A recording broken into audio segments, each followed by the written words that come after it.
What's up, guys? This weekend we have UFC Fight Night between Magomed Ankalaev and Bogdan Guskov.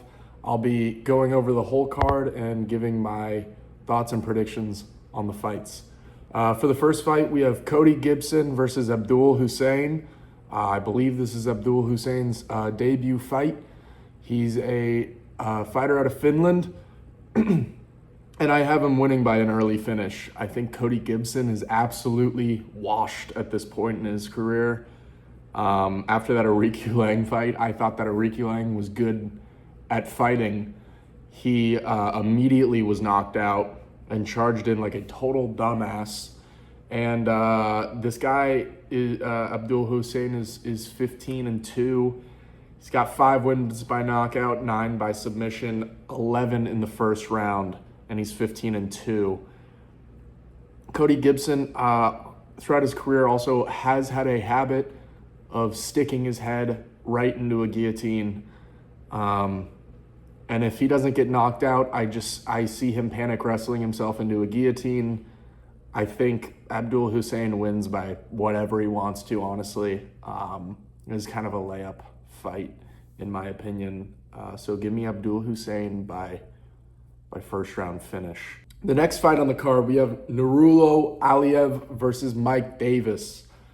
As much as I really would like Mike Davis to win this fight, I just think in the UAE, knowing how the judges are, how they like fights to go, I think this is going to be Ankalaev's style of fight. I see him being wrestle heavy. I don't think Mike Davis is going to be able to defend the takedowns. And I think Ankalaev moves to 12-0 on a decision. I think this fight's probably going to be stinky. I just think that for Mike Davis, if you were getting taken down by Fares Ziam, Ankalaev is definitely going to get you to the ground. I don't think it'll be a finish. I don't think it'll be like a very fun fight. I just think it'll be kind of like laying in half guard, short elbows, and I think it's going to be a 30-27 decision for Ankalaev. For the next fight, we have Magomed Tuchalov versus Brendanson Ribeiro. Brendanson Ribeiro is just really hasn't been that impressive. It kind of feels like he's a bit of a layup fight for these guys at this point. Super finishable. I think Magomed Tuchalov finishes him as well. He's a regional scene guy. He's making his debut, but he's pretty big. He'll have the reach advantage. He'll have the size advantage in there. And I just can't trust Brendanson Ribeiro to win a fight at this point. I think he gets knocked out in the first or second round. I really wouldn't overthink this one. Tuchalov is coming into the prime of his career. He's 26 years old, but Brendanson Ribeiro is not going to be the first guy to stop this guy. I don't know if he's a real prospect, but Brendanson sucks, so. Next up on the card, we have Santiago Ponzinibbio versus Sam Patterson. Santiago is good, but like his chin is just completely gone at this point. I do not trust Santiago to get hit cleanly on the chin whatsoever. And I think that'll happen again this fight. I think he's going to get chinned by Sam Patterson. Santiago does carry power, but he kind of boxes like Daniel Rodriguez a little bit, or it's just like it's a little bit sloppy and blitzy, and he kind of runs at guys with his chin in the air, and like he's gotten away with it throughout his career. But Sam Patterson is just younger. He's just much cleaner in his technique, and I think he puts away Santiago by knockout. I think this is another kind of an obvious fight. Moving up the card, we have Dustin Jacoby versus Muhammad Saeed. I think it's Saeed. Muhammad Saeed is 9-0, but he's not a Dana White Contender Series guy. He's just coming out of the regional scene. Another guy from UAE Warriors on this card. He is 9-0, but he's kind of a guy that's going to want to stand and bang, and I just think that is a tough draw when you're fighting Dustin Jacoby in your debut. Dustin Jacoby, I think, is honestly really good. I would take him to stand and bang with really anyone in light heavyweight. He's got really good power. He's patient, and he's just so much more experienced. I'm actually surprised that the line isn't wider than it is. I think Dustin Jacoby is I feel really good about him in this position. I actually think it's kind of a weird fight for him that he's even fighting a guy in his debut, considering kind of the recent success in his career. So give me Dustin Jacoby by knockout. I think I could see this one maybe going into the second round just because of his patience. So yeah, I think Dustin Jacoby by knockout round 2. I feel pretty good about. Moving up the card, we got Valter Walker versus Thomas Peterson. Thomas Peterson's last fight, he was absolutely face planted into the canvas really badly on an uppercut. And Valter Walker's been on a bit of a streak. Although he's put out there that he really just likes fighting cans. I don't think Valter Walker will ever be like a top 5 guy just because I don't know if he really seems all that motivated to do anything else than leg lock people. But I do think he accepted this fight because he thinks he'll get an early leg lock, and I don't disagree. He's number 13 in the world fighting an unranked guy despite him being on a winning streak and Thomas Peterson getting brutally flatline KO'd in his last fight. So give me Valter Walker by leg lock in the first round. I think it'll kind of look like all of his other fights. I think he's just going to keep collecting ankles. I wouldn't really overthink it. Thomas Peterson, he is a bit underrated though. Like, he is a blob, but he's a blob in the way that like Martin Bidet was a blob, where he's kind of good. But I don't know. Heavyweight's absolutely cooked. I think Valter Walker moves on. I wouldn't really overthink it. Next up, we have Gabriel Bonfim's brother, just kind of the runt of the two, and he's taking on Axel Sosa.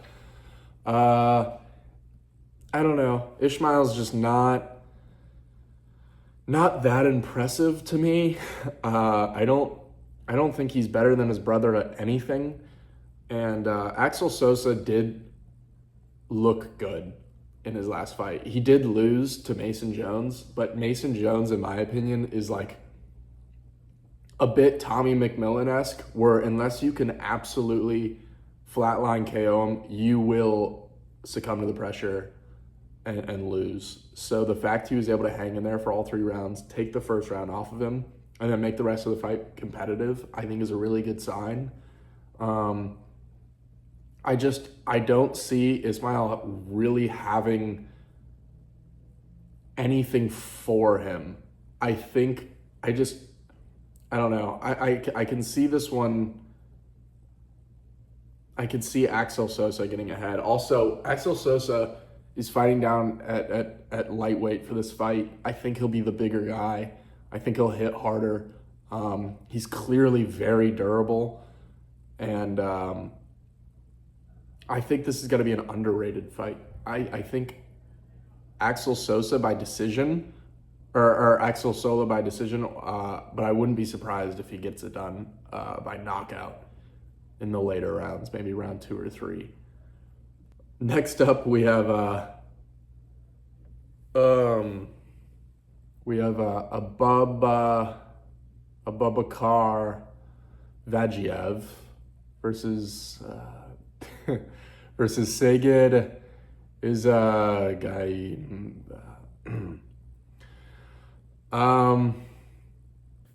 My casual take on this fight, I think Abubakar is just a better wrestler. It looks like he has some experience training with Hamzat, which, I mean, doesn't necessarily mean anything, but Sagid did lose his debut to Nicholas Dalby, and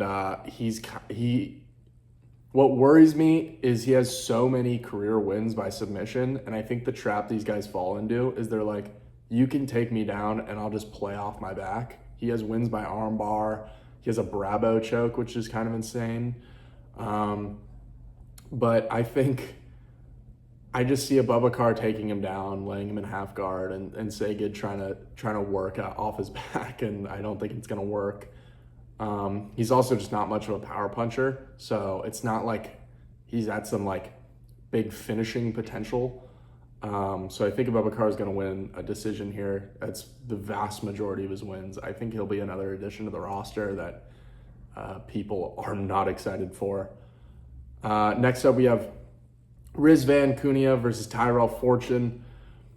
Rizvan Kuniev, I was a hater, but he's pretty good. He was a roid cheat on the regional scene, and he came in and fought Curtis Blades. I took Curtis Blades to win that fight, and he did. I thought it was a bit of a robbery, though. I think Rizvan should be undefeated so far in his UFC career. He's just pretty good everywhere. His striking has been impressive to me. His durability has been impressive, and he has like underrated wrestling.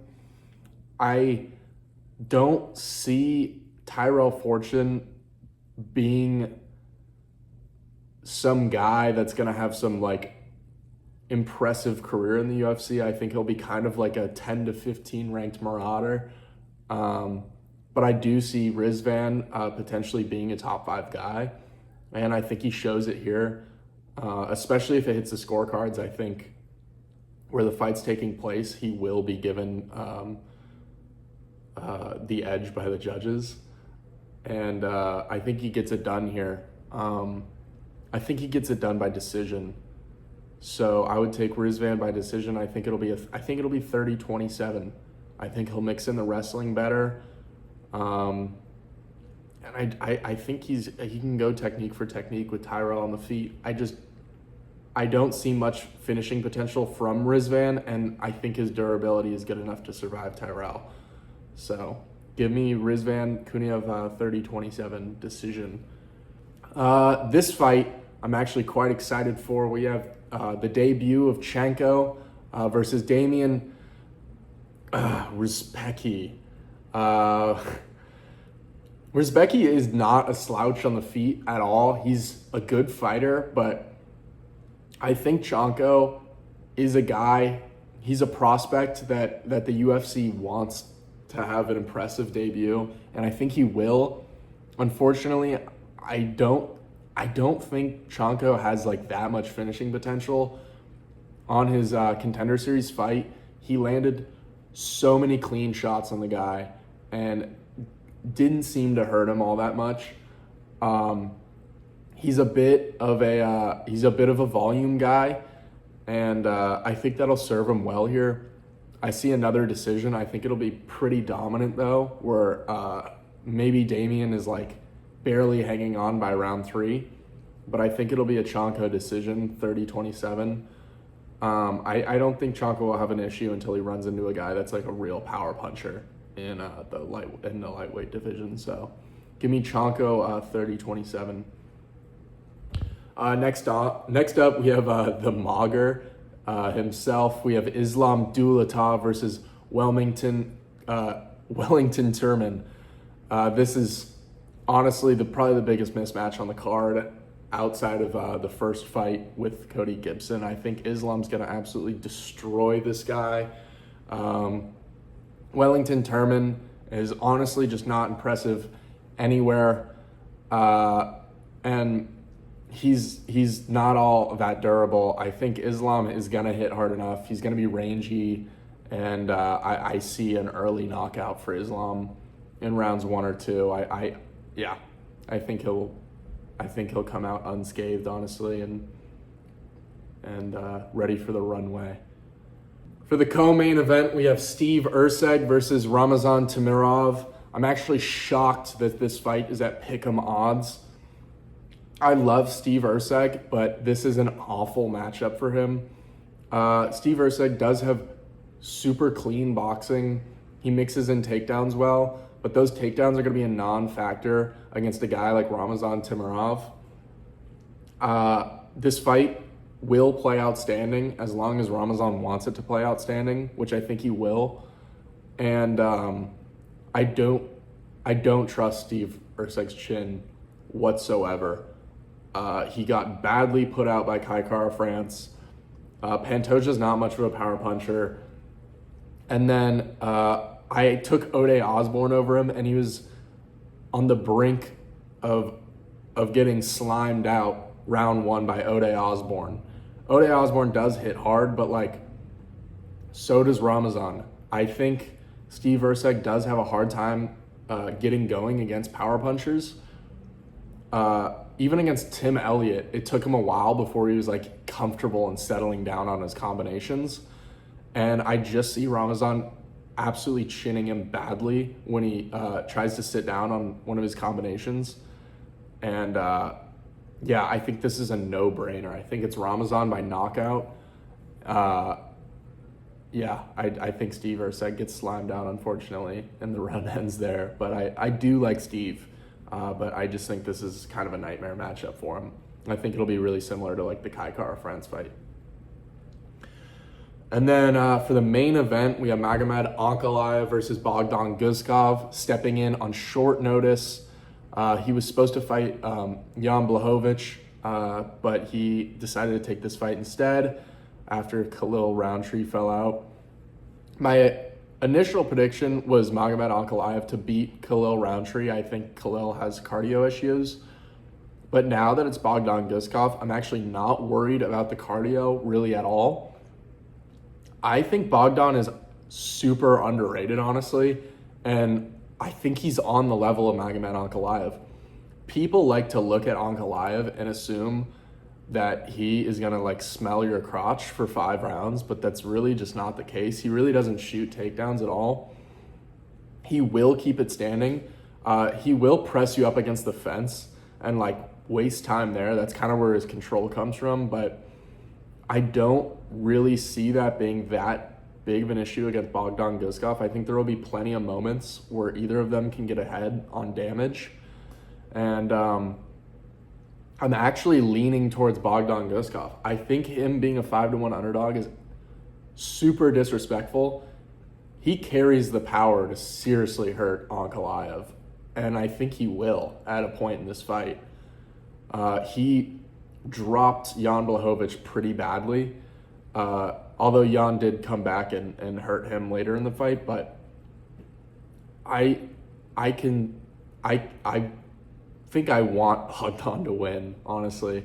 I'm not a big Ankalaev fan, but I just see this fight playing out in a way where Bogdan is the aggressor. He's got more volume, and he's stinging Magomed with the bigger shots. The only path to victory for Magomed I see is just pressing him up against the fence and having an absolute snooze fest. But I think him getting knocked out by Pereira is going to be in the back of his head. And when he sees a guy like Bogdan coming at him aggressively, I don't know. I think he's a really good underdog in this position, and it makes sense that he's stepping up. He was preparing for a Jan Blachowicz rematch, and I thought he did really well against him in the first fight. So, give me Bogdan Guskov by 3rd round TKO. I think he's going to hit him and fall him to the ground and get the upset here. Yeah,